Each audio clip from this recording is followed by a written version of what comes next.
दोस्तों, स्वागत है आपको अपना मेडिटेशन स्टोरी में। आशा करता हूं आप स्वस्थ होंगे। तो चलिए दोस्तों, बिना कुछ देरी किए कहानी शुरू करते हैं। एक गुरुकुल में नित्य ध्यान मेडिटेट करने का नियम था। साधना करने के बाद अपनी प्रगति अपने गुरु को बतानी पड़ती थी। एक नए लड़के को ध्यान करने में बहुत मुश्किल हो रही थी। ध्यान के दौरान वह एकाग्र नहीं हो पा रहे थे। इस वजह से वह काफी नाराज था। उसके गुरु ने उससे पूछा, आखिर किस बात से नाराज हो? लड़के ने कहा, मैं जब भी साधना करता हूं, कभी कभी कोई बात करने आ जाता है, कभी कभी कोई बिल्ली या अन्य जानवर आ जाता है। गुरु ने लड़के से कहा कि तुम अपने आसपास की हर चीज पर गुस्सा हो रहे हो, जबकि ध्यान का वास्तविक उद्देश्य गुस्से से बचना है। आपको अपने आसपास के लोगों, जानवरों और चीजों से परेशान हुए बिना ध्यान करने का तरीका खोजना होगा। फिर वह लड़का गुरुकुल के बाहर एक शांत जगह की तलाश में निकल पड़ा।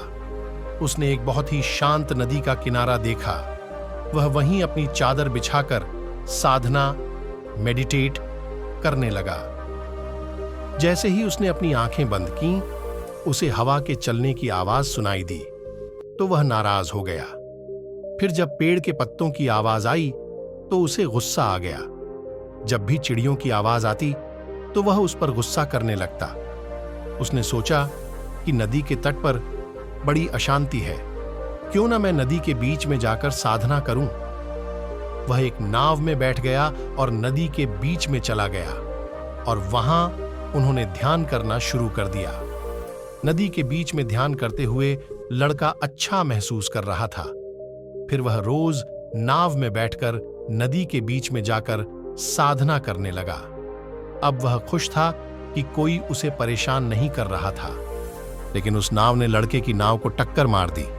लड़का था लाल पिला, लेकिन जब उसने उस बड़ी नाव में देखा, वहां उसमें कोई नहीं था। तेज हवा के कारण वह नाव वहां आ गई थी और पानी के कारण। इतने में लड़के को फिर से अपने गुरु का प्रश्न याद आ गया, आप वास्तव में किससे नाराज हैं? लड़का समझ गया कि वह लोगों या स्थिति के कारण गुस्सा नहीं हो रहा है, बल्कि यह अपनी ही प्रतिक्रिया पर आ रहा था। इसके बाद लड़का फिर से गुरुकुल के अंदर साधना करने लगा, जहां पहले की तरह शोर शराबा होने लगा। लेकिन वह अब उस शोर को एक खाली नाव की तरह समझने लगा था। इस कहानी से हमें सीख मिलती है कि आपकी मर्जी के बिना कोई भी चीज आपको गुस्सा नहीं दिला सकती।